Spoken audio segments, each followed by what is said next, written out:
Ok, olá gente, tudo bem? Estamos aqui então dando início à terceira aula do nosso curso de Jesus, o Espírito Santo, a Igreja, né? E hoje vamos falar um pouquinho mais sobre Jesus, até para esclarecer um pouco dessa história do o anjo do Senhor no Antigo Testamento, né? Vamos ver algumas passagens e entender um pouquinho desse tema para a gente não ficar às vezes meio perdido quando lê a Bíblia assim, e algumas coisas até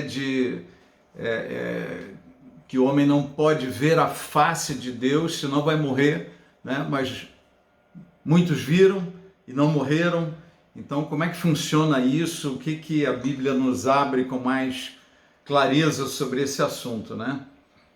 Então, a primeira coisa aqui vamos ver um pouquinho dessa questão do anjo, né?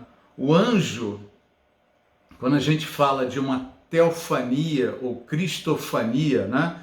É uma aparição de Deus, é uma manifestação de Deus, né?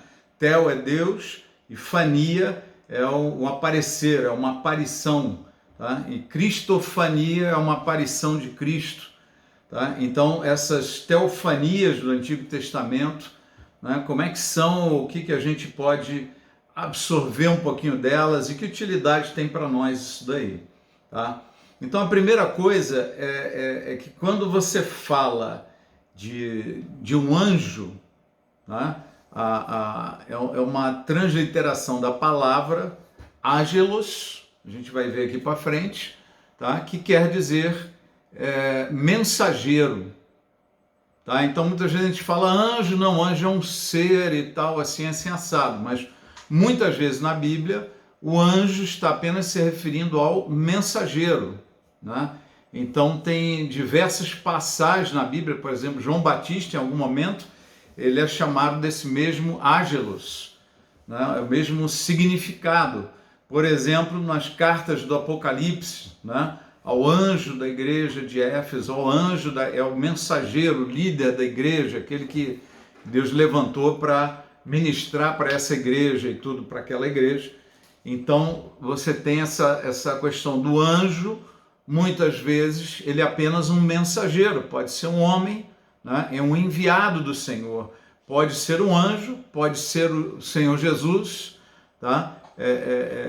Muitas vezes esse anjo tem um significado da palavra original angelos, tá? Que foi traduzida para a nossa língua como anjo, né? Então aqui em Hebreus, vamos ver um pouquinho sobre os anjos, né? Os anjos não são todos eles espíritos ministradores enviados para servir aqueles que hão de herdar a salvação, né? É uma pergunta, né, do provavelmente apóstolo Paulo ou não, autor do livro de Hebreus, Hebreus 1,14, né? Os anjos não são espíritos ministradores enviados para servir aqueles que hão de herdar a salvação. Então veja, esse é um conceito, né, uma definição dos anjos, seres, né, angelicais, a primeira criação de Deus antes do homem, né, os anjos. Então esses anjos, eles são definidos, são qualificados ou descritos como espíritos ministradores. Então a primeira coisa, são espíritos, e para nós, no que diz respeito a nós, seres humanos, eles são ministradores, quer dizer, eles ministram coisas que Deus passa para eles trazerem para nós, né? Enviados para servir aqueles que hão de herdar a salvação. Então, os anjos são espíritos, são ministradores, né? E são enviados de Deus. Para quê? Qual é o objetivo deles? Servir a nós. A nós quem? Aqueles que vão herdar a salvação. Os herdeiros da salvação, aqueles que recebem, né, por herança a salvação em Cristo Jesus, né? Então essa é a qualificação de anjo. Então a gente pensa, não, anjo é espírito, anjo não, se aparecer vai ser aquele facho de luz, vai ser uma estrela, como uma estrela voando e tal, né? Mas eles também são descritos em Salmos 103, 20, como bendigam o Senhor vocês, seus anjos poderosos que obedecem a sua palavra. Então ele dá uma outra qualificação aos anjos, são poderosos. Tá? Tem um estudo que a gente não vai fazer aqui nesse curso sobre anjos, que eles são poderosos, são absurdamente rápidos, né? São guerreiros, são muito inteligentes, eles têm emoções, eles têm vontade, tá?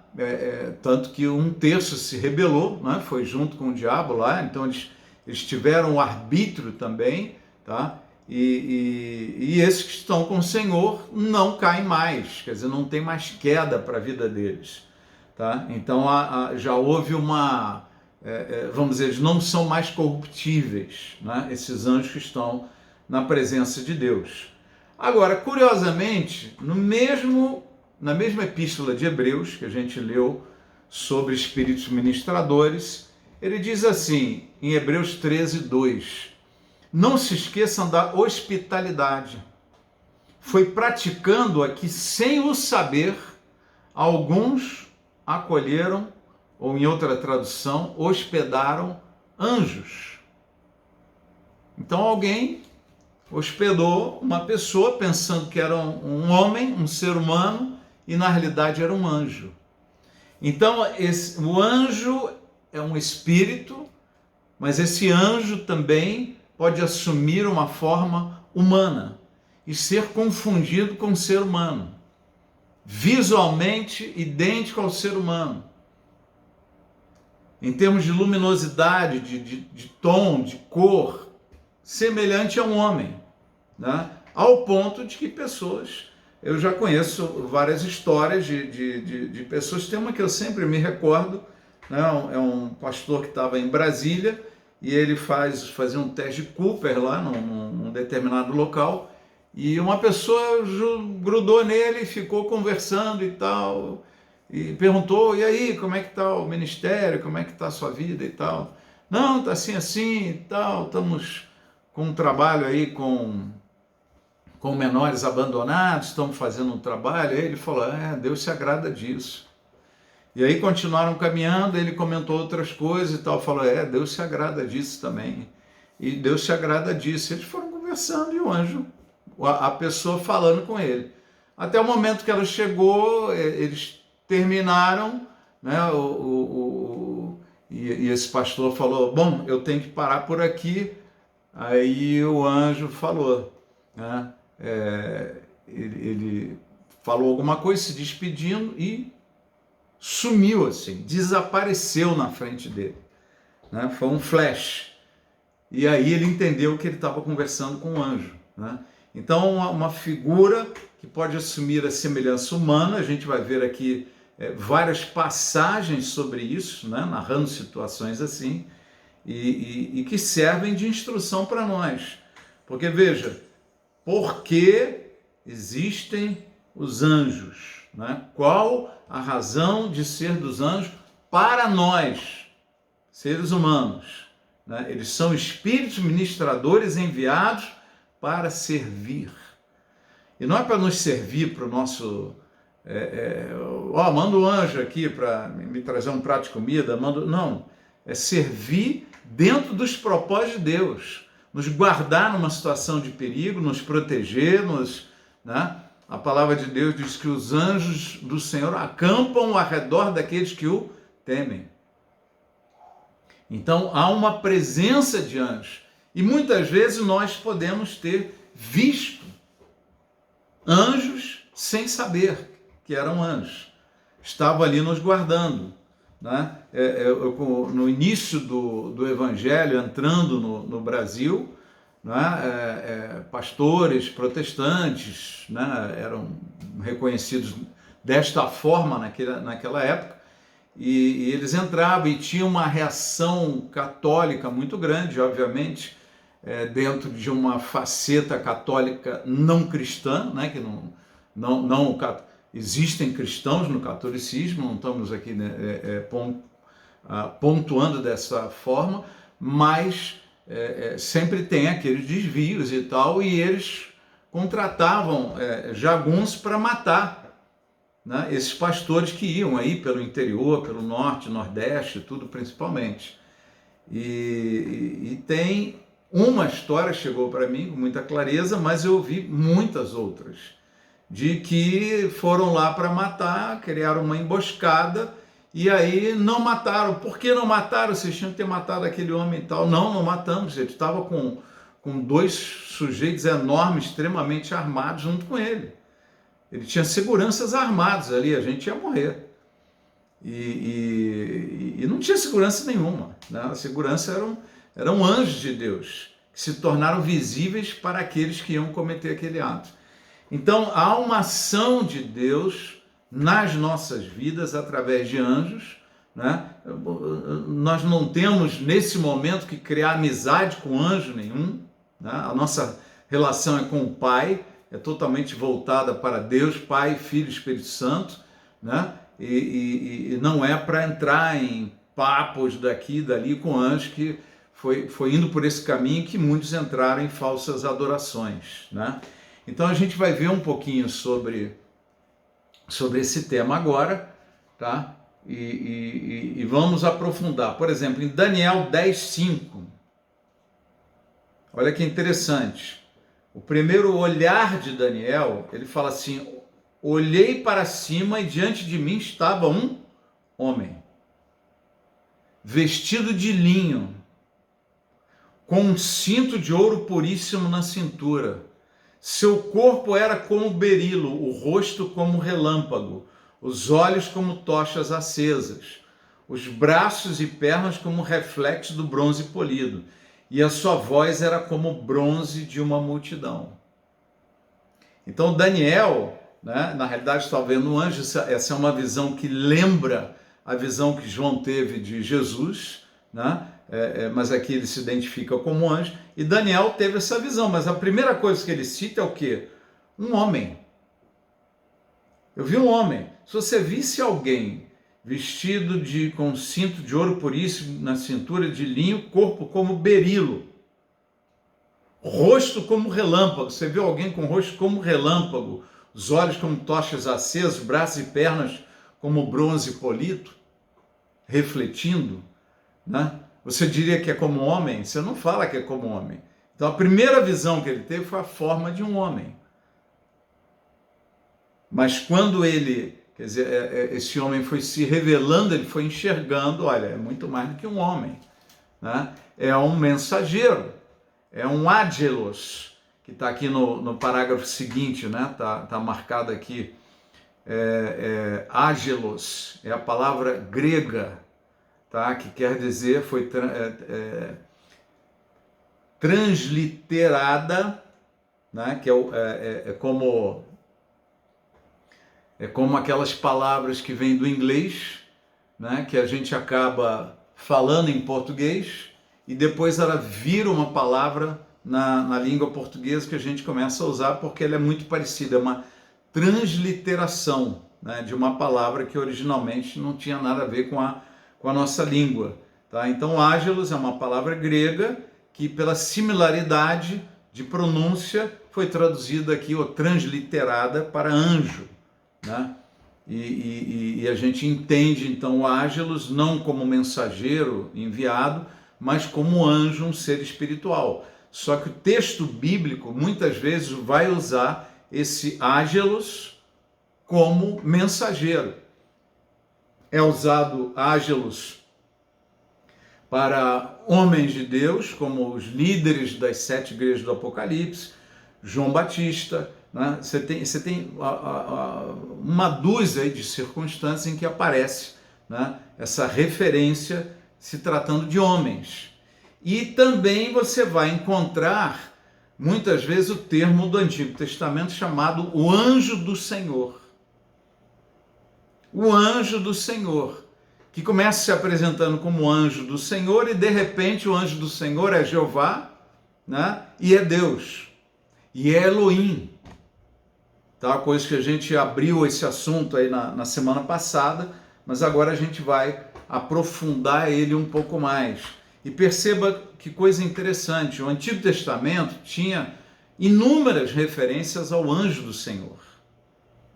Tanto que o povo de Israel, quando tinha uma visão, falava, vimos o anjo do Senhor, vamos morrer, né? Nós vimos o anjo do Senhor. E cadê o anjo do Senhor no Novo Testamento? Você reparou que não tem mais a aparição do anjo do Senhor? Né? Quem é o anjo do Senhor? Né? E aí a gente vai aprofundar um pouquinho mais. Nós já vimos na aula passada que quando a Bíblia fala de Jeová, está falando do próprio Senhor Jesus, né?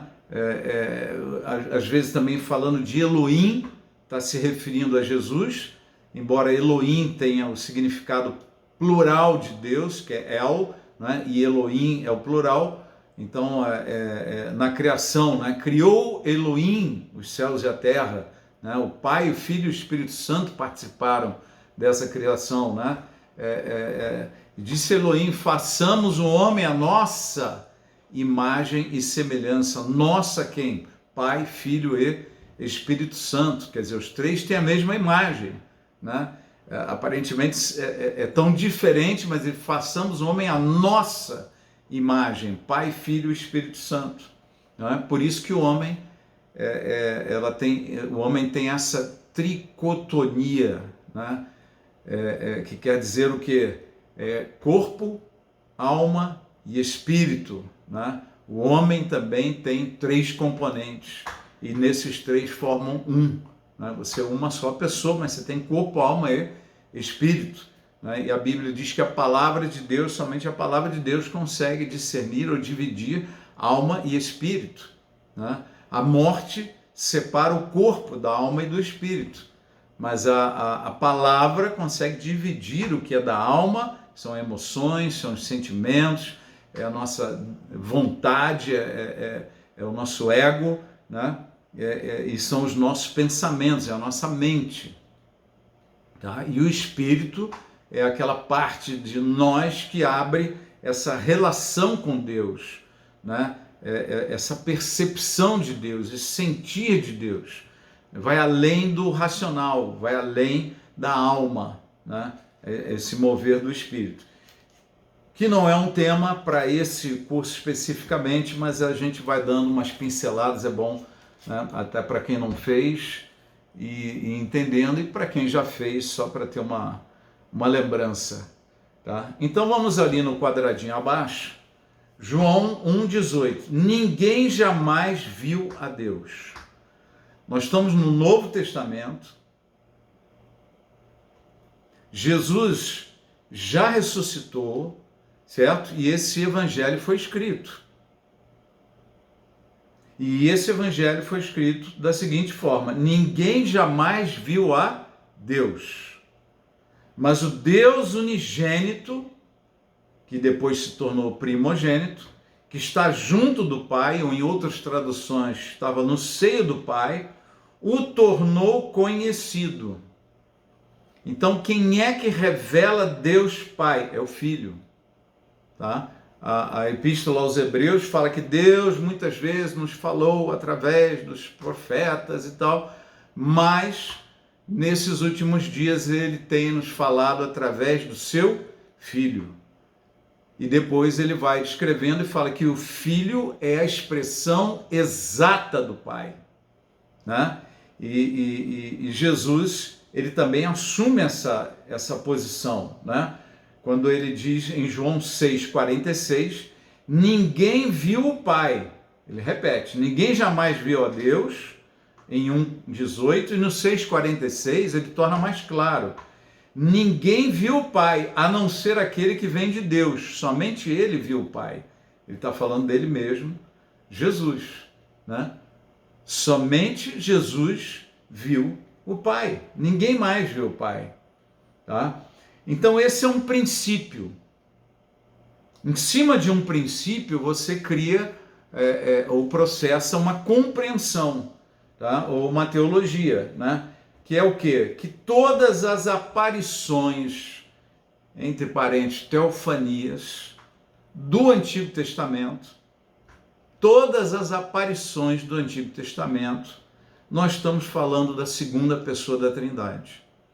Quem apareceu foi Jesus, o Filho pré-encarnado, antes de se fazer carne, mas assim como todo e qualquer anjo, assumindo aquela forma humana, a ponto de você conversar com um anjo, sem saber que é um anjo, pensando que é um homem, tchau, tchau, beijinho, um abraço, Deus te abençoe, a você também, e você conversou com um anjo e não sabia, né?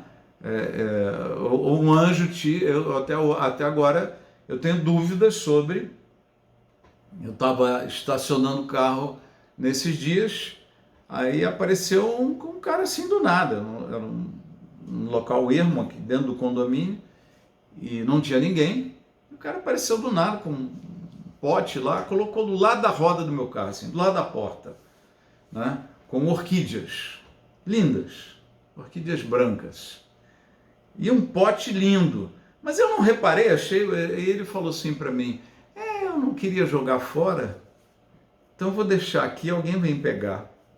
Deixou do lado do meu carro, tinha uma centena de locais que ele poderia colocar aquilo ali, ele colocou do lado do meu carro e com eu saindo do carro. Aí eu fui andando para frente, eu dei mais uma olhadinha para trás, aí eu olhei e falei, cara, são orquídeas. E ele ainda estava ali, ele olhou para mim assim, pode pegar. E eu olhei melhor, eu falei, cara, é um pote de vidro bonito, desenhado, abaulado, todo com, né, estiloso e tal. Eu falei, isso é um presente. Ele falou, não, que estou com pena de jogar fora. Pode pegar para você, pega para você. Aí eu voltei, eu já tinha me afastado uns 10 metros, voltei, olhei bem assim, vou pegar mesmo. E aí quando eu olhei para falar para ele, eu vou pegar mesmo, vou guardar para mim e tal, eu olhei, ele já não estava mais ali. Não era um tempo muito lógico dele desaparecer, mas desapareceu. E eu fico pensando, bom, ou foi um anjo homem, ou foi um homem que na realidade era um anjo, e Deus me deu um presente aqui, eu fiquei muito feliz, né? Como se faz hoje, né? Gratidão, né? Gratidão, gente, glória a Deus, né? E dei para minha esposa e maravilha, né? Foi uma experiência muito, muito agradável, lindas as orquídeas, né?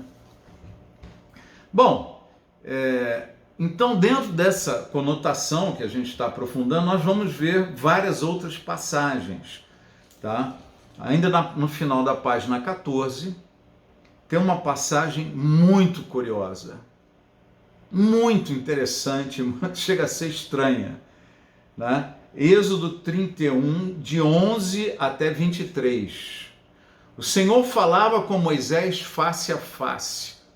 Grava esse detalhe, o Senhor falava com Moisés face a face. Mas ninguém pode ver a face de Deus, senão morre. Como quem fala com seu amigo. Depois Moisés voltava ao acampamento, mas Josué, filho de Num, que lhe servia como auxiliar, não se afastava da tenda. Lembra de um detalhe, né? Quando Moisés descia do monte, ele descia e tinha que botar um véu. Por quê? Porque o rosto dele estava brilhando. E depois de algumas horas, ou de um dia para o outro, o rosto dele parava de brilhar, né? Então Moisés ficava com esse véu para as pessoas não verem esse brilho no rosto dele e depois o brilho sumir, né? Poderiam talvez associar, quer dizer, o brilho de repente assusta, né? E a saída do brilho, o pessoal pode associar com agora ele está na carne, né? Esse ranço judaico, né, que a gente leva para dentro da igreja, a pessoa está com uma cara boa, está sorrindo, está forte, está empolgada, está pulando, né, está falando alto, dando aleluia, está na bênção, né, está cheio de Deus. Se o cara está sereno, está calmo, está falando na paz e tal, hoje ele está mais ou menos, né? Então tinha essa característica, né, desse contato face a face com Deus. Ele descia do monte com o rosto brilhando a glória de Deus, assim como a gente, quando tem muito contato com o sol, chega todo vermelho, né,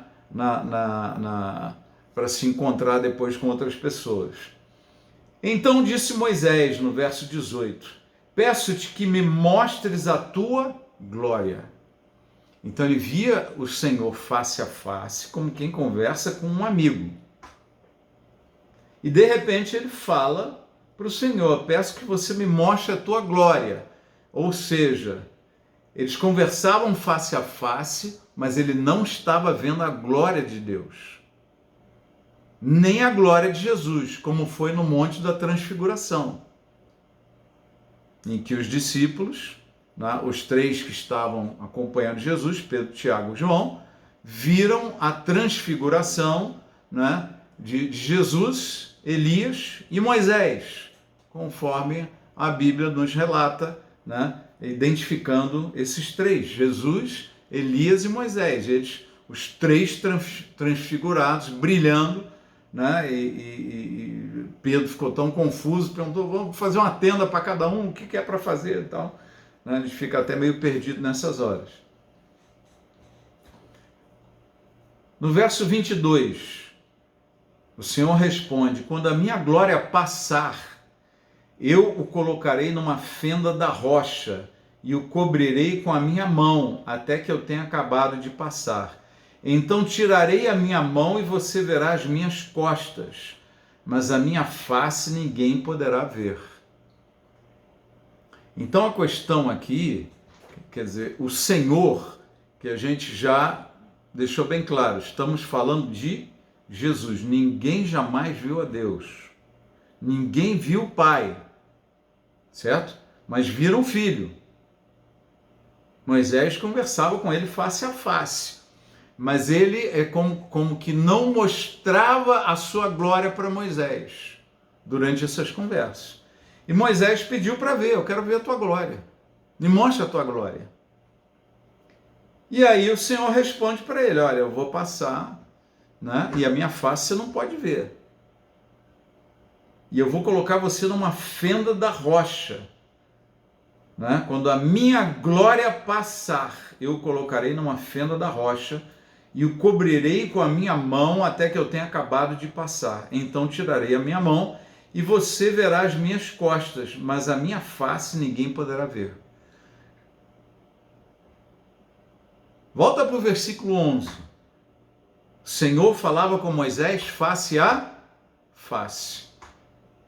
E agora ele fala aqui, olha, eu vou passar com a minha glória vai passar, mas a minha face você não pode ver. Então a face de Deus glorificado, glorioso, ela não poderia ser vista por Moisés. Principalmente muito antes do sacrifício. Quem é que depois da morte de Jesus e ainda vivo no corpo, viu a face do Senhor em toda a sua glória? João, na ilha de Patmos. E ele cai desmaiado. Ele viu a face do Senhor na sua glória. Que é a mesma glória que Jesus vai voltar para este planeta. Ele vai voltar na sua glória. Então, veja a importância de entender nessa passagem, a gente vai ver várias outras, essa transformação para se apresentar aos homens. Muitas vezes o Senhor vai aparecer aos homens, mas sem a sua glória. Vão olhar a face dele e ninguém vai morrer. Em várias situações ele apareceu. E em várias situações que ele apareceu, quem olhou para ele identificou um homem. E tanto ficava em dúvida que perguntava, se você é Deus mesmo, me confirma. Por que perguntava isso? Porque ele não estava na sua glória, ele estava na aparência humana, em toda a aparência humana. Então vamos descendo o texto aqui, ver mais passagens. Vira a página 15.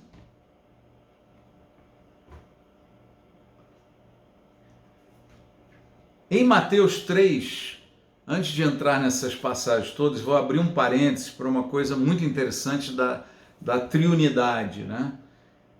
Mateus 3, de 13 a 17. Então Jesus veio da Galiléia ao Jordão para ser batizado por João. João, porém, tentou impedi-lo, dizendo: eu preciso ser batizado por ti, e tu vens a mim? Respondeu Jesus: deixe assim por enquanto. Convém que assim façamos para cumprir toda a justiça. E João concordou. Tá? Jesus tinha que mostrar exatamente o caminho. Batismo nas águas, batismo no Espírito e ministério. Batismo nas águas, batismo no Espírito e ministério. Né? É o selo de Deus. E esse é o caminho que todos nós temos que percorrer, certo? Só que um detalhe, para nós homens, nós temos que passar por algo que Jesus não precisou passar, porque ele já veio nascido de Deus. Ele foi gerado pelo Espírito Santo no ventre de Maria. Então ele já era nascido de Deus, mas nós não.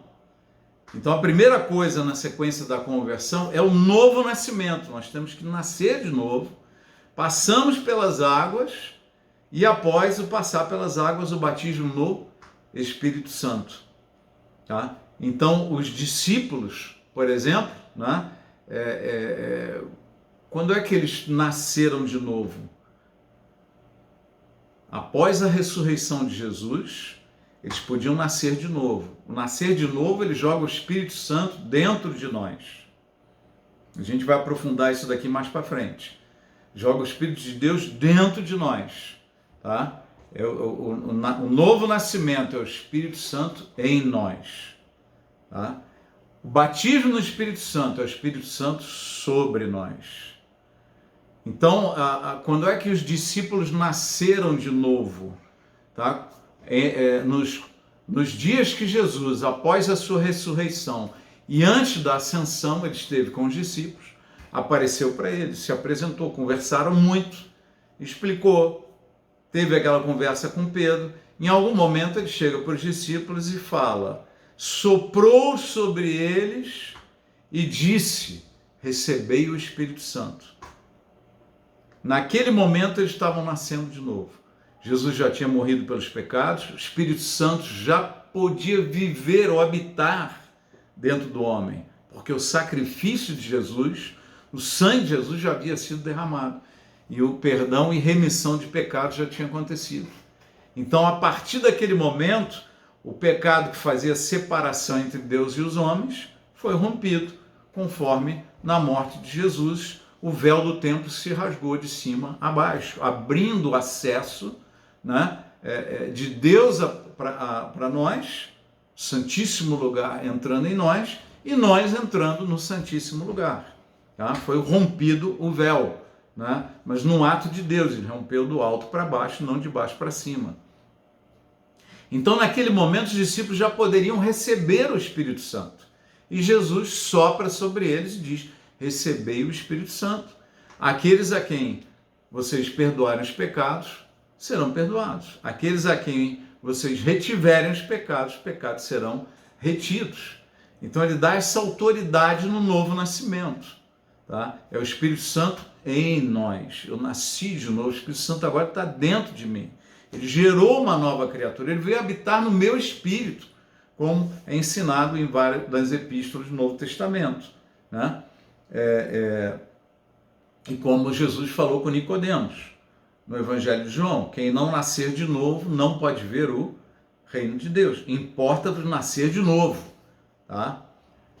Passa alguns dias, chega o dia de Pentecostes. E a Bíblia vem nos dizer o quê? Que desceram sobre eles línguas como de fogo. E cada um deles começou a falar em línguas estranhas, em outras línguas, que o Espírito lhes concedia que falassem. Tá? Então você vai ver em Atos dos Apóstolos, todas as circunstâncias de batismo no Espírito, é o Espírito Santo sobre. Novo nascimento é o Espírito Santo dentro de nós. Tá? Jesus antecipa estes atos aos discípulos, dizendo o seguinte, né? O Espírito Santo está com vocês, mas ele estará em vós, dentro de vós e sobre vós. Então ele está como? Enquanto eles estavam andando ali com Jesus, o Espírito Santo estava junto, estava com eles. Mas ele vai estar dentro de vocês, é o novo nascimento. E sobre vocês é o batismo no Espírito. Tá? Então Jesus, ele mostra esse mesmo caminho. Ele não podia nascer de novo porque ele já era nascido de Deus. Não tinha sentido ele nascer de novo. Certo? Mas ele passa pelas águas. Imediatamente após passar pelas águas, né? No verso 16, assim que Jesus foi batizado, saiu da água, naquele momento o céu se abriu e ele viu o Espírito de Deus descendo como pomba e pousando sobre ele. Porque ele já tinha o Espírito dentro dele, já era nascido de Deus. Mas agora o Espírito Santo estava sobre ele, né? Repetindo a profecia de Isaías, Jesus, quando começa seu ministério, ele entra numa sinagoga e lê essa passagem, né? Eis que o Espírito do Senhor está sobre mim, pelo que me ungiu para dar vida dar visão aos, restaurar a visão aos cegos, trazer a vida aos mortos, restaurar a força e vem com todos esses 4 ou 5 características que são os pilares da obra de Deus através da igreja, através do Espírito Santo, né? Na vida com a igreja, tá? Ou a igreja no poder do Espírito Santo. E aí ele termina essa leitura, ele fecha, né, o rolo e diz assim: hoje se cumpriu esta profecia ou esta escritura. Tá? O Espírito de Deus está sobre mim, pelo que me ungiu para restaurar a visão dos cegos, restaurar a audição, curar os enfermos, anunciar boas novas, né? Anunciar o dia da graça do Senhor e por aí vai. Tá? Então naquele momento o céu se abriu, ele viu o Espírito de Deus descendo como pomba e pousando sobre ele. Batismo no Espírito. A partir daquele momento Jesus estava batizado no Espírito Santo e no poder do Espírito Santo ele vai fazer o seu ministério. Tá? É uma coisa importante de se entender. Jesus exerceu o seu ministério na autoridade de quem ele era. Quem ele era? É e sempre foi a segunda pessoa da Trindade. Jesus, Filho de Deus. Na sua própria autoridade ele exerceu o seu ministério. Tá? Mas com que poder? Com o poder do Espírito Santo. Ele fala com clareza em várias passagens, a gente vai ver mais adiante. Mas Jesus, em várias passagens, ele fala, por exemplo, vocês estão dizendo que eu estou expulsando demônio por Beelzebul, né? Mas se Beelzebul expulsa Beelzebul, uma casa dividida não pode prevalecer. Mas se eu expulso demônios pelo poder do Espírito Santo, então o reino de Deus é chegado até vós. Tá? Nesse texto, essa profecia de Isaías, ele fala que ele fez todas essas coisas, ele viria a fazer essas coisas. Por quê? Porque o Espírito de Deus está sobre mim, pelo que me ungiu para fazer essas coisas. Então ele faz na autoridade da segunda pessoa da Trindade e no poder da terceira pessoa da Trindade, porque ele abriu mão da sua glória durante esse tempo. Então ele vai agir no poder do Espírito Santo como homem, tá? E ele mostra para nós o caminho como homem: nascer de novo, ser batizado no Espírito Santo e fazer a obra de Deus no poder do Espírito Santo. Esse é o caminho, ele mostrou exatamente como fazer. E ele falou para nós, né? Obras maiores ainda vocês farão. Né? Estão impressionados com as minhas obras, mas obras maiores vocês farão. Jesus disse aos discípulos. Tá? Então vamos aprofundar um pouco mais esse tema. Né? Na sequência, o que acontece? Então uma voz dos céus disse: esse é o meu filho amado em quem me agrado. Esse é um momento extraordinário da palavra de Deus. É um momento em que Elohim aparece por inteiro, se manifesta por inteiro. O Filho se apresentando para o ministério, o Cordeiro de Deus. Termina o tempo do menino, né, que foi gerado, e começa o tempo do Cordeiro de Deus, 3 anos do Cordeiro, que ia morrer pelos pecados do mundo. Tá? E quando ele se apresenta como tal, agora não tem mais, agora todo mundo sabe quem é ele. João Batista vai contar para todo mundo, esse é aquele de quem eu falei.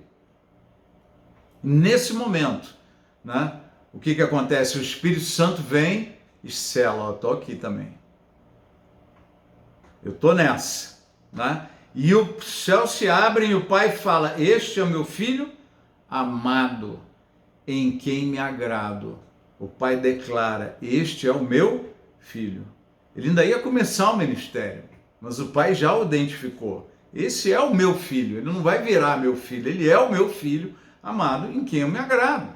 Né? Ele só me traz alegrias. Olha que benção ter filhos assim, né? Que só trazem alegria. Né? Então vamos ver algumas coisas interessantes aqui nesse processo. Vai lá mais para o meio da página, tem João 16,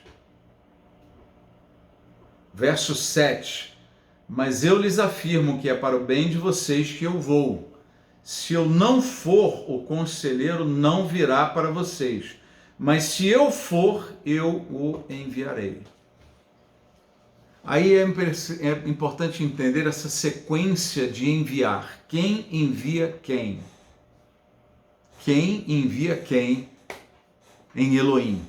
Em Deus Pai, Filho e Espírito Santo. Né?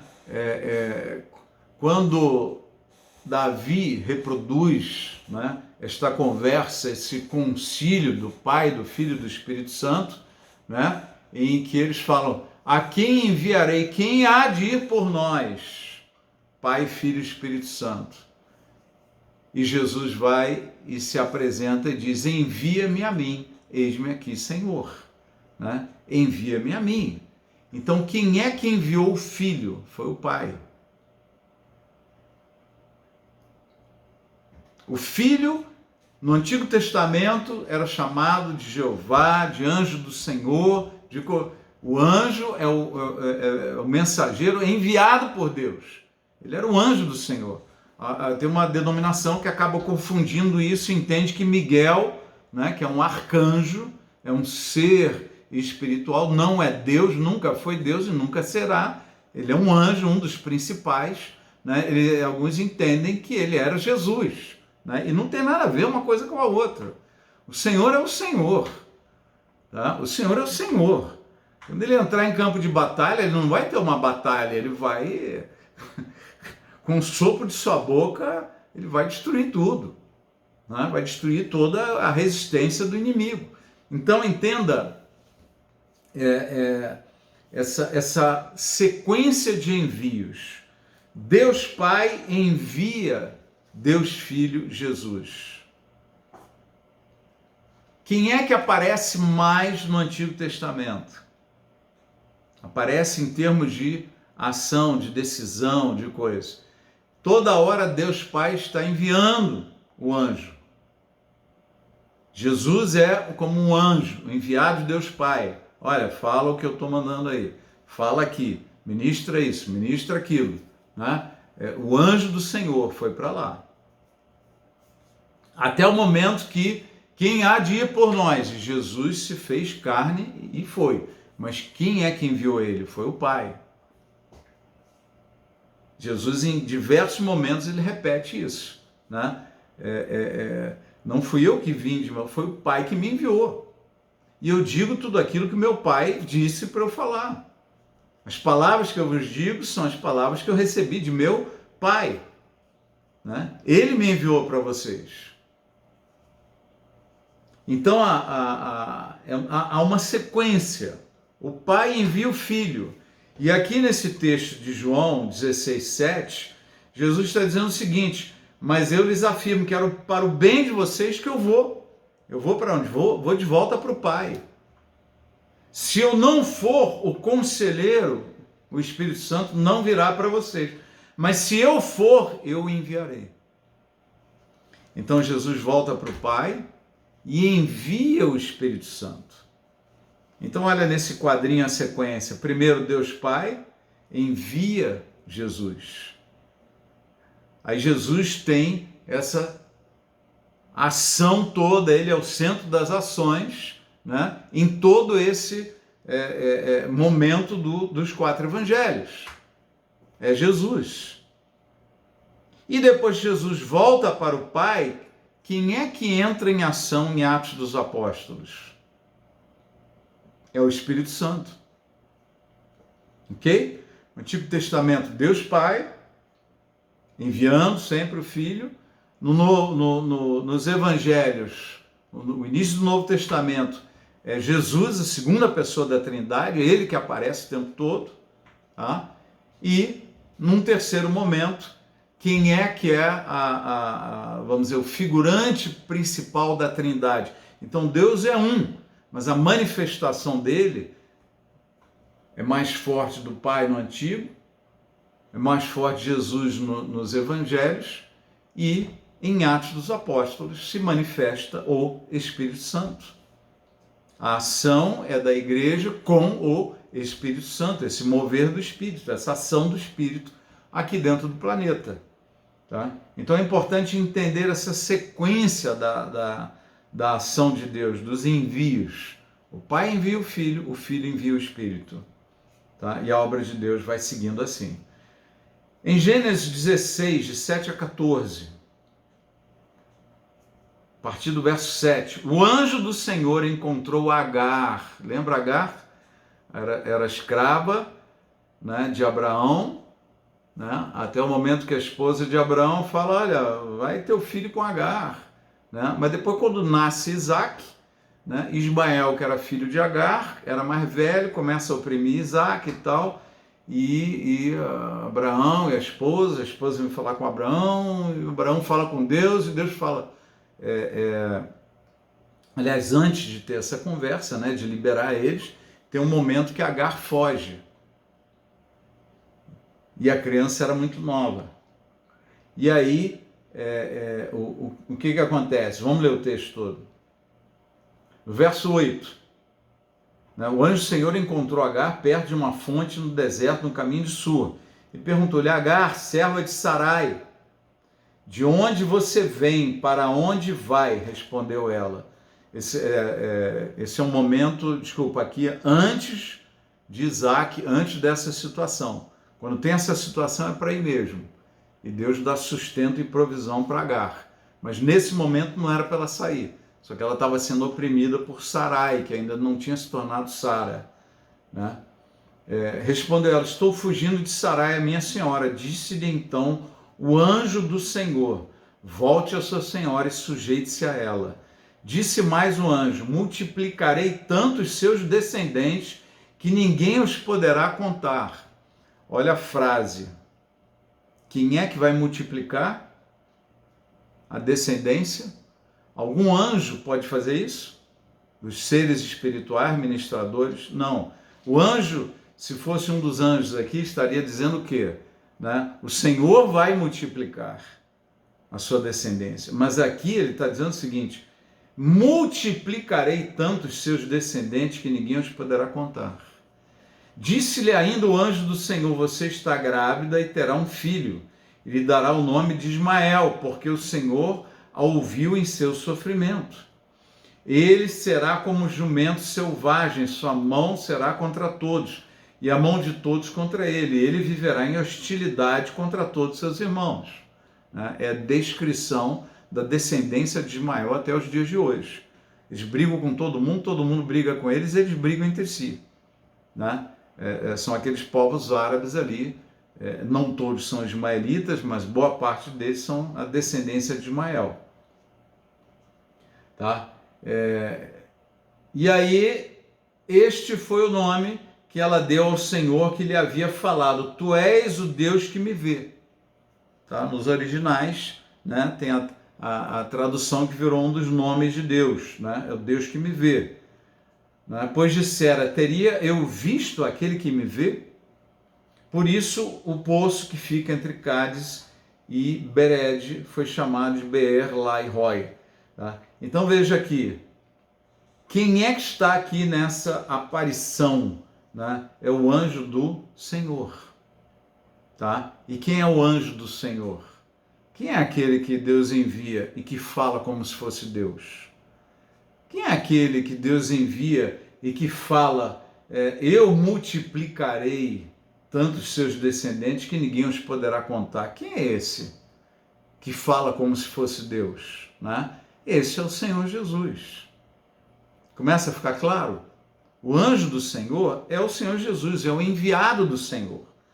No Antigo Testamento ele vai aparecer inúmeras vezes. No Novo Testamento, ele é Jesus. Por isso que não se fala mais no o anjo do Senhor, porque é o Senhor Jesus. É o enviado de Deus, é o enviado do Pai. E ele é o próprio Deus. O Verbo estava com Deus e o Verbo era Deus, né? Gênesis 22, 15. Pela segunda vez o anjo do Senhor chamou do céu a Abraão. Tá? Citação adicional aqui do anjo do Senhor. Em Gênesis 31, 11. O anjo de Deus me disse no sonho, Jacó. Eu respondi, eis-me aqui. Então ele disse, olhe e veja todos os machos que fecundam o rebanho, têm listras, são salpicados, página 16, e malhados, porque tenho visto tudo que Labão lhe fez. Sou o Deus de Betel. Então ele se apresenta como anjo de Deus, e aqui na sequência ele afirma, sou o Deus de Betel. O anjo do Senhor é o Deus de Betel. Que Deus de Betel? É quando Jacó estava fugindo de Esaú, que ele dorme num local que ele veio chamar de Betel, porque ele consagrou o Senhor, né? E sonha, e ele sonha e vê uns anjos subindo e descendo as escadas e tal. E ali ele tem um encontro com o Senhor. Jacó tem um primeiro encontro. E aqui o anjo do Senhor aparece para ele em sonhos e afirma, eu sou o Deus de Betel, onde você ungiu uma coluna e me fez um voto. Saia agora desta terra e volte para a sua terra natal. Então olha esses dois textos que nós lemos aqui. O anjo do Senhor aparece. Ele é o Senhor Jesus. Ele recebe e fala como Deus, né? Como se fosse Deus. Nenhum anjo assumiu essa posição. Tá? E ele é apresentado duas vezes. Agar diz assim, eu vi aquele que me vê. Estou numa crise, estou numa situação, não sei o que fazer, e aquele que me vê, eu vi. Ele se mostrou para mim. E eu sei agora que ele me vê. E aqui Jesus aparece para Jacó, né? E ele fala assim, tenho visto tudo que Labão lhe fez. Porque ele é aquele que nos vê. Jesus é aquele que te vê. Ele fala para Filipe, eu te vi debaixo da árvore. É um mistério, o que tinha debaixo da árvore? Qual a oração que Filipe estava fazendo? Será que era uma besteira, uma coisa? Mas ele é o Deus que me vê. Besteira não devia ser, porque ele fala para Filipe, né? Ele faz uma elogio enorme para Filipe. Então, é uma coisa que você pode trazer para a sua vida. Você pode estar passando lutas, você pode estar passando momentos difíceis, injustiças, você pode ter orações e orações e achando que Deus não está te vendo, não está te ouvindo, mas eu quero dizer o seguinte, ele gosta de ser identificado pelo nome. Eu sou o Deus que te vê. Ele está vendo.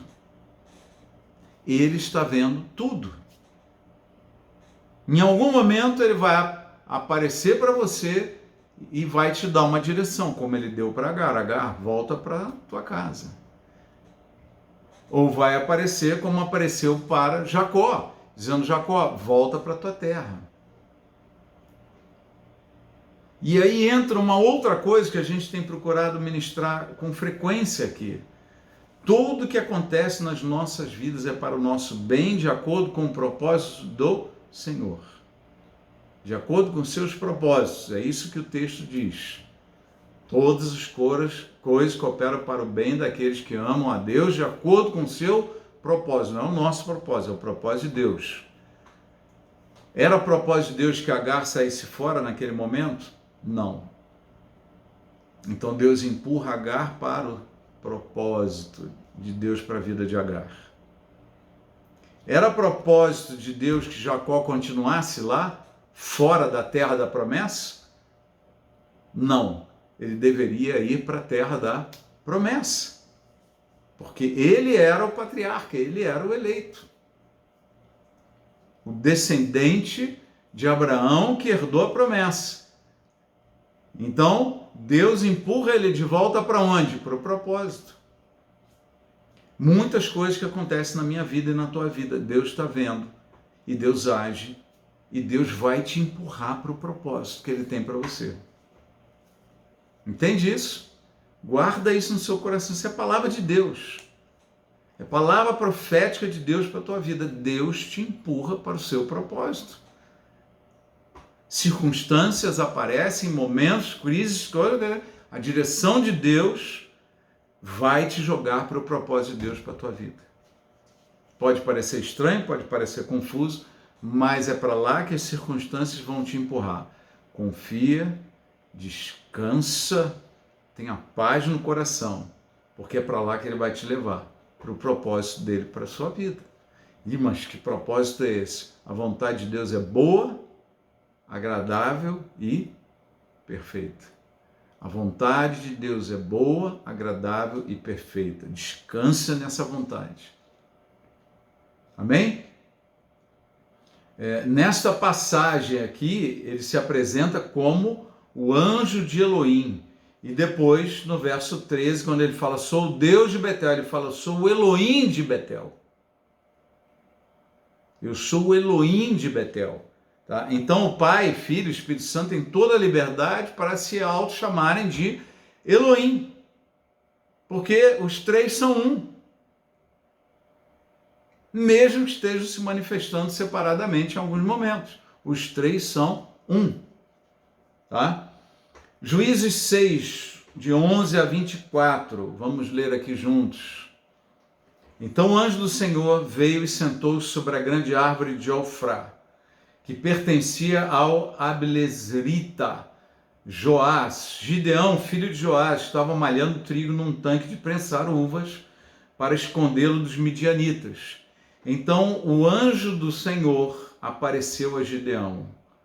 O anjo do Senhor aqui de novo, ó. Ele disse, o Senhor está com você, poderoso guerreiro. Ah, Senhor, Gideão respondeu, se o Senhor está conosco, por que aconteceu tudo isso? Onde estão todas as suas maravilhas que os nossos pais nos contam quando dizem, não foi o Senhor que nos tirou do Egito, mas agora o Senhor nos abandonou e nos entregou nas mãos de Midian. O Senhor se voltou para ele e disse, começou o texto com o anjo do Senhor. O anjo do Senhor veio, sentou-se.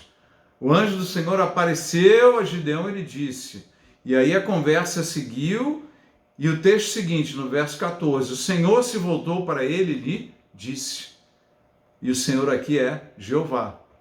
Então o anjo do Senhor é Jeová. Tá claro? O anjo do Senhor, quem estava conversando com Gideão, é o mesmo que agora foi chamado de o Senhor.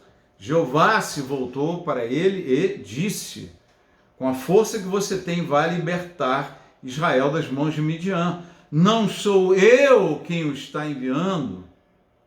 Você está entendendo a colocação? É mais uma passagem clara, dizendo o quê? Que o anjo do Senhor é o Senhor.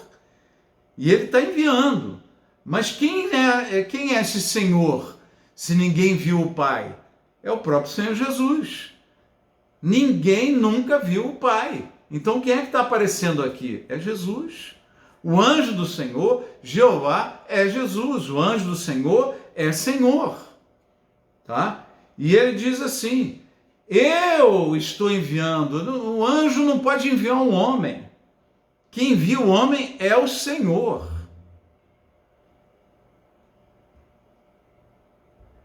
Sou eu quem está enviando? Ah, Senhor, respondeu Gideão, como posso libertar Israel? Meu clã é o menos importante de Manassés, eu sou o menor da minha família. Eu estarei com você, respondeu o Senhor, e você derrotará todos os midianitas como se fossem um só homem. E Gideão prosseguiu: se de fato posso contar com teu favor, dá-me um sinal de que és tu que está falando comigo. Peço-te que não vás embora até que eu volte, traga minha oferta e a coloque diante de ti. E o Senhor respondeu: esperarei até você voltar. Gideão foi para casa, preparou um cabrito e com uma arroba de farinha fez pães sem fermento, pôs a carne num cesto e o caldo numa panela. Trouxe-os para fora e ofereceu-os a eles sobre a grande árvore.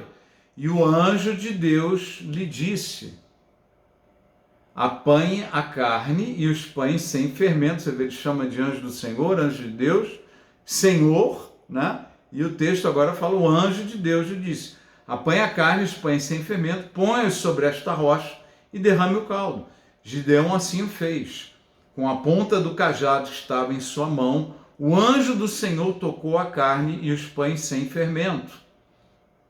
Gente, quem é que pode receber a oferta? Quem é que pode receber a adoração? Anjos não recebem. Quem recebe é o Senhor. Isso daí é coisa ofertada para adoração a Deus. Né? O anjo Senhor tocou a carne e os pães sem fermento.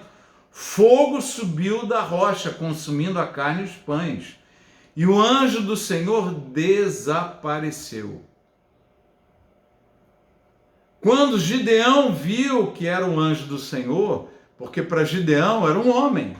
Estou conversando com um homem. Porque o Senhor apareceu para ele como se fosse um homem. E falando da parte de Deus. E aqui caiu a ficha, quando Gideão viu que era o anjo do Senhor, exclamou: ah, Senhor soberano, viu o anjo do Senhor face a face. Então eles já tinham essa identificação de que o anjo do Senhor era Deus. O Senhor, Pai, né, de alguma forma, e o anjo do Senhor, ele era Deus, ele é Senhor. Disse-lhe porém, o Senhor: paz seja com você, porque qual era a frase dele? Viu o anjo do Senhor face a face, ele ficou: vou morrer. Disse-lhe o Senhor: paz seja com você, não tenha medo, você não morrerá. Você entendeu que o problema dele era achar: eu vi o anjo do Senhor face a face, eu vou morrer, porque todos sabiam disso. Que nem quem visse a face de Deus iria morrer. Ele falou: viu o Senhor face a face, eu vou morrer. Se referindo ao anjo do Senhor. Paz seja com você, não tenha medo, você não morrerá. Gideão construiu um altar ali em honra ao Senhor, ele deu esse nome: o Senhor é paz.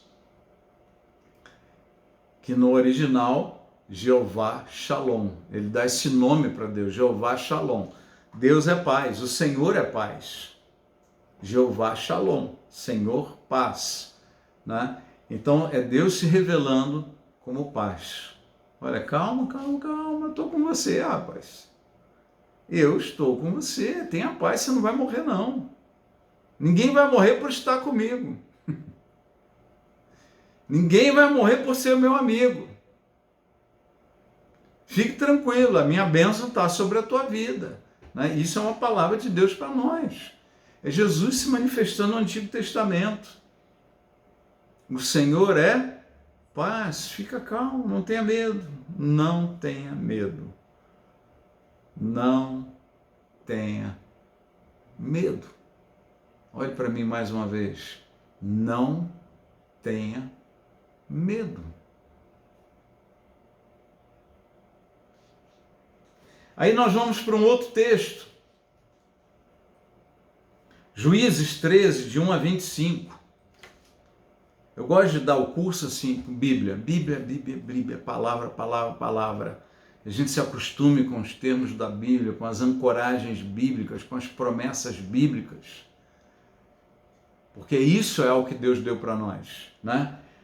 Os israelitas voltaram a fazer o que o Senhor reprova, e por isso o Senhor os entregou nas mãos dos filisteus durante 40 anos. Certo homem de Zorá, chamado Manoá, da clã da tribo de Dan, tinha mulher estéril. Certo dia, o anjo do Senhor, olha o anjo do Senhor aqui de novo, apareceu a ela e lhe disse: você é estéril, não tem filhos, mas engravidará e dará à luz um filho. Até aí podia ser um anjo, enviado por Deus. Aparência humana, a gente já viu, eles aparecem como homem, né? Todavia, tenha cuidado, não beba vinho nem outra bebida fermentada e não coma nada impuro. Não se passará navalha na cabeça do filho que você vai ter, porque o menino será nazireu, consagrado a Deus desde o nascimento. Tá? O que é o nazireu? É um sacerdócio, é um ministério, né, de outra tribo, quando a tribo de Levi falha. Quando os profetas levíticos, o sacerdócio levítico falha, Deus levanta um nazireu, ele vem de outra tribo. Jesus também era um nazireu, né? Por quê? Porque ele veio da tribo de Judá, porque o sacerdócio levítico falhou, os escribas e fariseus estavam longe de Deus. Então Deus levanta uma pessoa de outra tribo, esse é o nazireado, o significado, né? Consagrado a Deus desde o nascimento. Ele iniciará a libertação de Israel das mãos dos filisteus. E então a mulher foi contar tudo ao seu marido. Engraçado que Deus se revela para a mulher. E aí, olha o que a mulher fala. Um homem de Deus veio falar comigo. Quem que ela viu? Um homem. E esse homem era de Deus, um homem de Deus, ele tinha aparência humana. E aí ele fala, era como um anjo de Deus, de aparência impressionante. Quer dizer, ele viu esse homem, mas tinha uma aparência assim impressionante. Ele devia estar dizendo, nos termos atuais, ela falaria para o marido, ele era um gato, cara, era um bonitão, um cara alto, forte, uma pele bronzeada, uma coisa que, né, impressionante.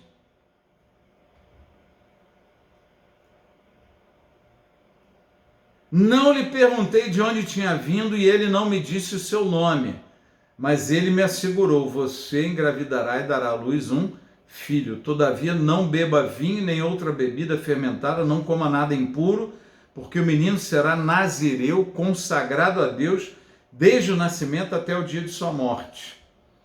Então Manoá orou ao Senhor, marido dela. Deus não tinha falado com ele, mas ele foi falar com o Senhor. Ele orou ao Senhor, pedindo o quê? Senhor, eu te imploro que o homem de Deus que enviaste volte para nos instruir sobre o que fazer com o menino que vai nascer. Ele falou, isso é muito sério, eu preciso saber o que fazer com esse menino. Você vê que coisa interessante do trabalho de Deus, né? Sempre que ele quer levantar alguém, ele faz uma pessoa nascer de uma forma inesperada. Sara não podia ter filho. E Deus fala para ela, vocês vão gerar uma nação numerosa. Seu nome será mãe de nações, pai de nações, mãe de muitos, né? E aí chega depois Jacó, tem a mesma situação. Isaac, né? Também tem a mesma situação. Né? A esposa estéril e tal, não vai ter filho. Né? Ana era estéril, ela gera Samuel. Foi o último juiz e o primeiro profeta. Né? Então, e aí chega aqui nós estamos falando esse texto de Sansão. Né? Foi outro libertador, ele escolheu quem para ter o filho? Pegou lá da tribo de Dan. Não tinha nada a ver com a história, né? Dan tem até palavras meio delicadas de Abraão contra Dan, né? Sobre Dan. E vem lá esse juiz saindo dessa tribo de uma mulher estéril. Quer dizer, Deus gosta de mostrar, impressionar aqueles que o seguem com o seu milagre, para que a pessoa saiba, foi Deus agindo. Muitas vezes a nossa situação se comprime, se aperta, fica difícil, parece que não tem solução. E aí vem uma solução de Deus do nada. De repente aparece aquela solução, o problema desaparece. Com uma ação extraordinária de Deus, para que a gente saiba que é Deus quem está fazendo. Para a gente saiba que é o Senhor que está agindo, né? Então ele age aqui, nesse caso, né? Manoá ora, e no verso 9, Deus ouviu a oração de Manoá, e o anjo de Deus veio novamente falar com a mulher, quando ela estava sentada no campo. Manoá, seu marido, não estava com ela, ele aparece de novo para a mulher. Mas ela foi correndo contar ao marido: o homem que me apareceu outro dia está aqui. Manoá levantou-se e seguiu a mulher. Quando se aproximou do homem, perguntou: és tu que falaste com a minha mulher? Sim, disse ele. Quando as suas palavras se cumprirem, Manoá perguntou: como devemos criar o menino? O que ele deverá fazer? O anjo do Senhor respondeu: sua mulher terá que seguir tudo que eu lhe ordenei. Olha o anjo do Senhor se identificando. Terá que fazer tudo segundo o que eu lhe ordenei. Um anjo normal, espírito ministrador, teria que falar o quê? Ela terá que fazer tudo que o Senhor lhe ordena. Mas o anjo do Senhor, que é o próprio Senhor, ele fala: tudo que eu lhe ordenei. Ela não poderá comer nenhum produto da videira, nem vinho, nem ou bebida fermentada, nem comer nada impuro. Terá que obedecer a tudo que lhe ordenei. Manoá disse ao anjo do Senhor: gostaríamos que ficasse conosco. Queremos oferecer-te um cabrito. O anjo do Senhor respondeu: se eu ficar, não comerei nada. Mas se você preparar um holocausto, ofereça-o ao Senhor. Olha que conversa. Que conversa estranha, ofereça ao Senhor. Mas ele mesmo é Jeová, né? Manoá não sabia que ele era o anjo do Senhor. Então Manoá perguntou ao anjo do Senhor: qual é o teu nome, para que te prestemos homenagem quando se cumprir a tua palavra? Se fosse um anjo, ele diria o quê? Não tem que ter homenagem. Homenagem é para o Senhor, homenagem é para Deus. Né? Eu sou o seu conservo, como a gente vai ver em outra passagem de anjos. Tá? Não é para mim isso aqui. Por que perguntas o meu nome? Meu nome está além do entendimento. Então Manoá apanhou um cabrito e oferta de cereal e os ofereceu ao Senhor sobre uma rocha. E o Senhor fez algo estranho enquanto Manoá e sua mulher observavam. Quando a chama do altar subiu ao céu, o anjo do Senhor subiu na chama. Vendo isso, Manoá e sua mulher prostraram-se rosto em terra. Como o anjo do Senhor não voltou a manifestar-se a Manoá e a mulher, Manoá percebeu que era o anjo do Senhor e disse: sem dúvida vamos morrer, disse ele à mulher. Sem dúvida vamos morrer, a gente viu o anjo do Senhor. Então para eles o anjo do Senhor, era Deus. Pois vimos a Deus. Mas a sua mulher respondeu: se o Senhor tivesse a intenção de nos matar, não teria aceitado o holocausto e a oferta de cereal das nossas mãos. Nem nos teria mostrado todas essas coisas, nem nos teria revelado o que agora nos revelou. A mulher deu à luz um menino e pôs o nome de Sansão. Ele cresceu e o Senhor o abençoou, e o Espírito do Senhor começou a agir nele quando ele se achava em Mané-Dan, entre Zorá e Estaol. Então veja, de novo, o Senhor apareceu para eles, e eles pensaram que era quem? Um homem. Um homem. O texto bíblico descreve este homem como anjo do Senhor. Em algum momento, o casal entende e percebe, ele era o anjo do Senhor e é Deus. Nós vimos Deus face a face, vamos morrer. Então eles sabiam que não tinham falado com um anjo, não, eles tinham falado com o Senhor. O anjo do Senhor é o Senhor, o anjo do Senhor é Deus. Era muito claro para eles, no Antigo Testamento, que existia o anjo do Senhor, existia o Senhor. Existia o que hoje nós chamamos de pai e filho. E eles também têm referências no Antigo Testamento sobre o Espírito de Deus. Tá? Então a Trindade já era conhecida de alguma forma no Antigo Testamento. Está ficando claro para vocês isso? Né? A percepção dos judeus que encontravam, viam o anjo do Senhor.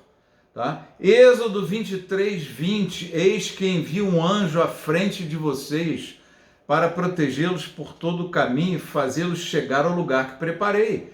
Preste atenção e ouçam o que ele diz, não se rebelem contra ele, pois não perdoará as suas transgressões, pois nele está o meu nome. Estamos falando de Êxodo 23, 20, estamos falando da lei. E dentro do espírito da lei, é esse momento de Deus revelando a sua santidade, revelando a importância deles entenderem quem é Deus, importância de entenderem o peso do pecado, a dor do pecado, a destruição do pecado, né? Os malefícios do pecado, o impacto do pecado. Então a lei veio trazer toda essa mensagem, uma mensagem dura em relação ao pecado, tá? Em relação às transgressões. Então comece a entender com mais clareza que o anjo do Senhor que aparecia no Antigo Testamento e some no Novo, ele some no Novo porque no Novo ele é chamado Jesus. Ele é identificado como Jesus, é o Senhor.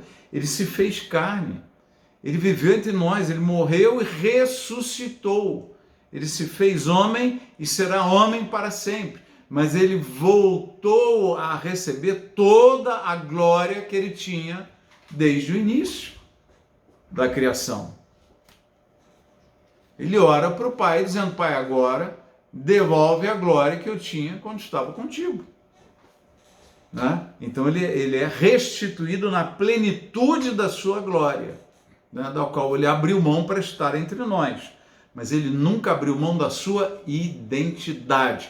Eu sou Jesus, a segunda pessoa da Trindade, eu sou o Filho de Deus. Em algum momento eles falam para os judeus, olha, antes de Abraão eu sou, antes de Moisés eu sou, ele está se identificando, eu sou, eu sou.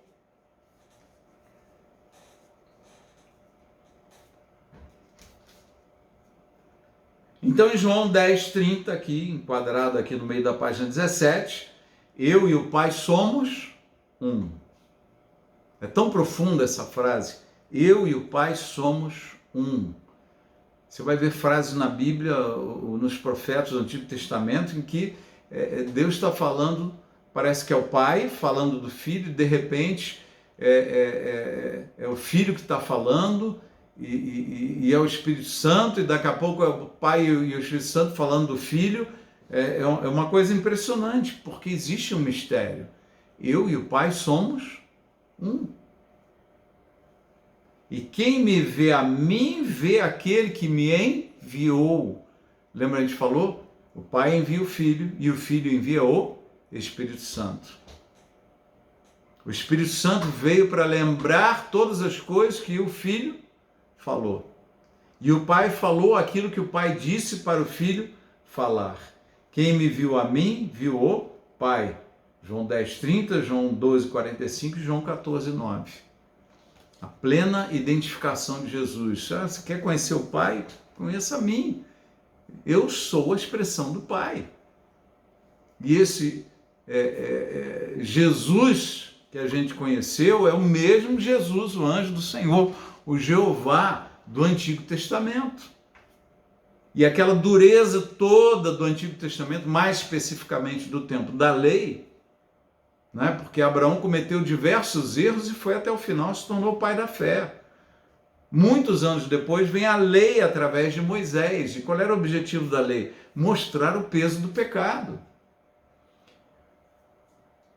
Moisés cometeu um erro e não entrou na terra da promessa, porque ele estava debaixo da lei.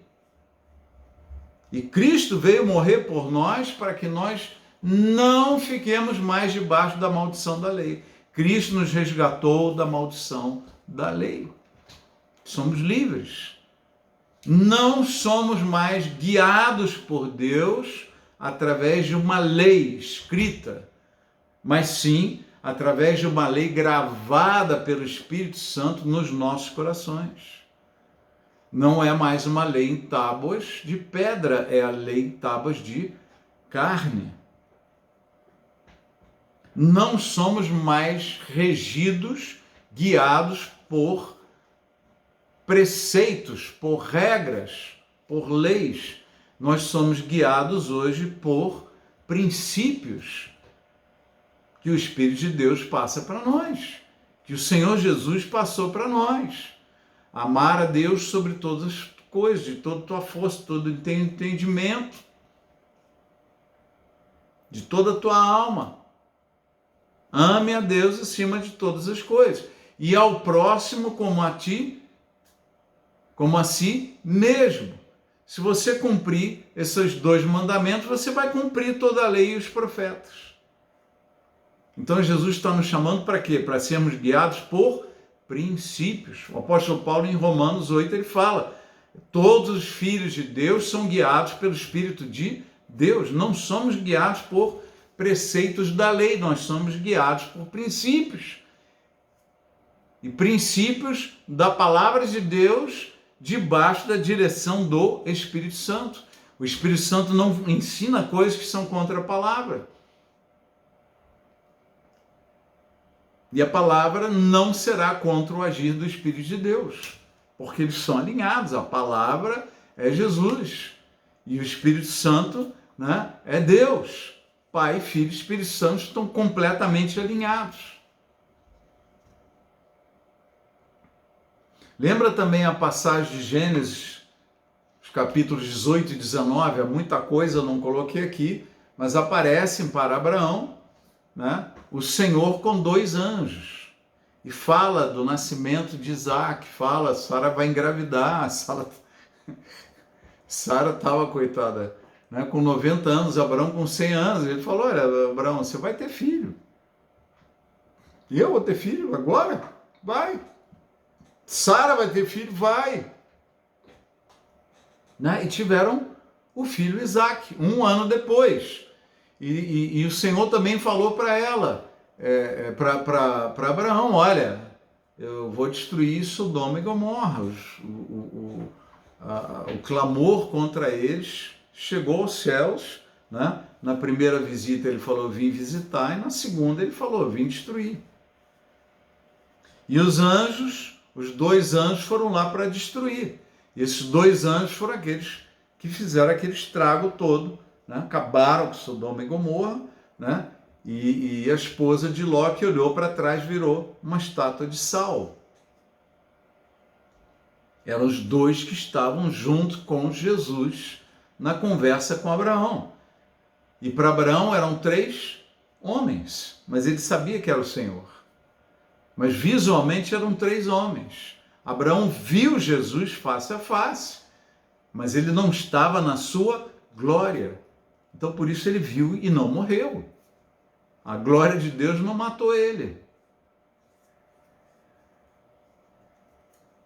Está ficando claro para você essa compreensão dessas coisas do Antigo Testamento e do mover e da ação de Deus?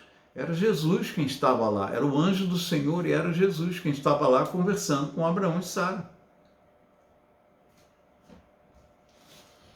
Vamos falar sobre outras aparições de Deus no final da página 17. A gente está chegando no finalzinho. 1h29, um pouquinho menos que isso, aliás. Vamos acabar perto do horário aí. Jesus apareceu no Velho Testamento como anjo do Senhor, como vimos, mas há outras teofanias onde o Senhor apareceu como homem, sem ser como o anjo do Senhor. Essa última passagem que lemos com Abraão é um exemplo, pois diz claramente que Jeová apareceu para Abraão. Isso está em Gênesis 18:1. O Senhor apareceu a Abraão, o Senhor aqui é Jeová, né? Jeová apareceu a Abraão perto dos carvalhos de Manre, quando ele estava sentado à entrada da sua tenda na hora mais quente do dia. Abraão ergueu os olhos e viu 3 homens em pé a pouca distância. Tá? Era o Senhor e mais 2 anjos. Mas a visão, o que Abraão viu? 3 homens. Gênesis 32:28. Então disse o homem: seu nome não será mais Jacó, mas sim Israel, porque você lutou com Deus e com homens e venceu. Prosseguiu Jacó: peço que digas o teu nome. Mas ele respondeu: por que perguntas o meu nome? E o abençoou ali. Jacó chamou aquele lugar Peniel, pois disse: vi a Deus face a face, todavia minha vida foi poupada, porque ele viu o Senhor. Mas ele não viu o Senhor na sua glória, ele viu o Senhor na figura de um homem, na figura humana. Êxodo 24, de 1 a 11, nós vamos ler só do 9 até o 11. Moisés, Arão, Nadab, Abiú e 70 autoridades de Israel subiram e viram o Deus de Israel, sob cujos pés havia algo semelhante a um pavimento de safira, como o céu em seu esplendor. Deus, porém, não estendeu a mão para punir esses líderes do povo de Israel. Eles viram a Deus e depois comeram e beberam. O que se pode ver de Deus? Deus se manifestou e ninguém morreu por ver a sua glória, apesar de estar debaixo do pecado. Qual é o problema de morrer quando se vê a glória? Não, ninguém pode me ver, eu mato quem me vê. Não é isso. O problema é que na glória de Deus há santidade, há poder, há uma expressão pura, absurdamente pura, tão inexplicável e não conhecível, inefável, não dizível, não dizivelmente pura, limpa, sem contaminação nenhuma. Que quando um ser humano que está contaminado, caído, cheio de pecado, dominado pelo pecado, escravo do pecado, olha essa expressão, ele não aguenta. Por isso que Deus não pode ser visto, porque senão não vai aguentar. O homem não aguenta. Ele morre diante disso. Ele morre, ele simplesmente não suporta. Então essa é a razão de não se ver a glória de Deus. Tá? Por quê? Porque o homem morre. Se Deus mostra toda a sua glória, o homem morre. A glória de Deus está oculta dos homens. A glória de Deus está oculta além das extremidades desse universo. Deus fez separação entre a luz e as trevas nas extremidades deste universo, que continua em expansão, conforme desde o dia em que ele foi criado.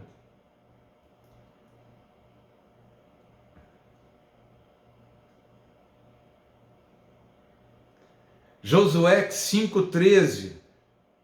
Estando Josué já perto de Jericó, olhou para cima e viu um homem em pé empunhando uma espada. Aproximou-se dele e perguntou-lhe: você é por nós ou por nossos inimigos? Nenhuma coisa nem outra, respondeu ele. Venho na qualidade de comandante do exército do Senhor. Então Josué prostrou-se rosto em terra em sinal de respeito e lhe perguntou: que mensagem o meu senhor tem para o seu servo? O comandante do exército do Senhor respondeu: tire as sandálias, pois o lugar em que você está é santo. E Josué as tirou. Gente, todos os casos de anjo que apareceram, que um homem se ajoelhou diante deles, o anjo disse o quê? Se levanta. Todos os casos dos homens de Deus, que homens se ajoelharam diante deles, o que o homem de Deus falou? Se levanta. Eu sou conservo, eu sou um homem como você, ou eu sou um anjo, mas eu não sou o Senhor, a adoração é só para Ele. Nesse caso aqui, o que ele fez? além de ter recebido essa adoração que ele fez, e se ajoelhou em sinal de respeito, ele ainda disse: tira o sapato que esse lugar aqui é santo. Tira as sandálias, meu filho. Ele deixou o homem Josué se ajoelhar diante dele. Ainda falou: tira as sandálias que o lugar aqui é santo. Aqui não é brincadeira não, o lugar é santo. O lugar é santo. Existe santidade. Josué estava no tempo da lei. Josué foi discípulo de Moisés. Carregava a lei com ele. Atos 10, 25, quando Pedro ia entrando na casa, Cornélio dirigiu-se a ele e prostrou-se aos seus pés, adorando-o. Mas Pedro fez levantar-se, dizendo: levanta-te, eu sou homem como você. Pedro, adoração para mim não, meu filho. Sabe que isso é uma aprendizagem que nós precisamos dos dias de hoje. Nós, como os líderes, nossos líderes do nosso tempo, recebem muita adoração. Aceitam muitas palmas, louvores demais, elogios demais. Sabe qual é o perigo? Nós ainda somos corruptíveis, nós não recebemos o corpo incorruptível. Nós estamos sujeitos ao pecado, nós estamos em luta. Nós não somos mais escravos do pecado, mas nós lutamos com o pecado. Então, se a gente começa a receber muito elogio, você é o cara, porque você é o que é, esse ministro de louvor, essa banda, esse cara, aquele ó, é o apóstolo dos apóstolos, é o vice-deus, é o super-deus. Gente, essas coisas sobem a cabeça e destroem ministérios. Não aceite adoração, adora o Senhor. Jesus mostrou esse caminho quando alguém falou: bom mestre. Ele falou para o escriba: por que me chama de bom? Bom somente é o Pai que está nos céus. Por que ele fez isso? Ele não era o Senhor? Ele estava mostrando o caminho. Gente, quando tiver elogio assim, bajulação, bom é o Senhor, bom é o Pai. Quem é o bom pastor? É Jesus. Nós temos que tomar cuidado com excesso de elogio. Cuidado você quando elogia demais alguém, faz um elogio, mas não deixa, sabe? Se você elogiou e o pavão abriu as asas, cuidado quando elogia aquela pessoa de novo, você pode estar atrapalhando a vida dela. Deixa as asas fechadinhas. Atos 14, 13, o sacerdote de Zeus, cujo templo ficava diante da cidade, trouxe bois e coroas de flores à porta da cidade, porque ele e a multidão queriam oferecer-lhes sacrifícios. Ouvindo isso, os apóstolos Barnabé e Paulo rasgaram as roupas e correram para o meio da multidão, gritando: homens, por que vocês estão fazendo isso? Nós também somos humanos como vocês. Estamos trazendo boas novas para vocês, dizendo-lhes que se afastem dessas coisas vãs e se voltem para o Deus vivo, que fez o céu, a terra, o mar e tudo que neles há. Eles rejeitam a adoração. Apocalipse 22, de 8 a 9. Eu, João, sou aquele que ouviu e viu essas coisas. Tendo-as ouvido e visto, caí aos pés do anjo que me mostrou tudo aquilo para adorá-lo, mas ele me disse, olha a postura do anjo, quando não é o Senhor: não faça isso, sou servo como você e seus irmãos, os profetas, e como os que guardam as palavras deste livro. Adore a Deus. Um anjo falando a João, e este quis adorá-lo, porém o anjo não recebeu a adoração. Perceba a diferença do anjo do Senhor, tá? Que recebe a adoração, que fala como se fosse Deus, porque ele é Deus, se apresenta como Deus, e as pessoas o temem como Senhor. Pai, Filho e Espírito Santo na antiga aliança. Pai, Filho e Espírito Santo na nova aliança. Deus Pai no Antigo Testamento. Deus Filho, o enviado do Pai, nos 4 evangelhos. E o Espírito Santo em Atos dos Apóstolos, enviado pelo Filho. Pai envia Jesus, Jesus envia o Espírito Santo. E assim nós vamos vivendo, né, o Evangelho de Deus, guiados pelo Espírito Santo, seguindo princípios de Deus para a vida da igreja, para as nossas vidas. Não mais regrinhas e regrinhas e regrinhas que as igrejas gostam de criar. Nós temos essa tendência farisaica, né, de buscar as leis e criar leis para a gente seguir, né? Mas Jesus nos chama para sermos guiados pelo Espírito Santo, segundo princípios e não leis da palavra de Deus. Esse é o chamado da igreja que a gente vai estar aprofundando muito mais. Tá? Então eu encerro a aula de hoje por aqui, clamando ao Senhor que venha trazer espírito de sabedoria, de revelação no pleno conhecimento dele, sobre as nossas vidas, sobre a vida de cada um de vocês, que estejam crescendo espiritualmente, estejam cheios da graça de Deus, possam viver um evangelho não forjado, não de uma persona, de uma máscara, mas um evangelho real, um evangelho que esteja acontecendo dentro de nós, um evangelho que esteja realmente cristalino em pessoas cristalinas. Tá? Se a nossa nota de cristão é 4, seja 4.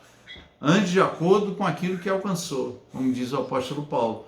Que você seja franco, sincero, cristalino, cheio da presença de Deus, que esse curso seja uma grande bênção na tua vida, em nome do Senhor Jesus. Amém.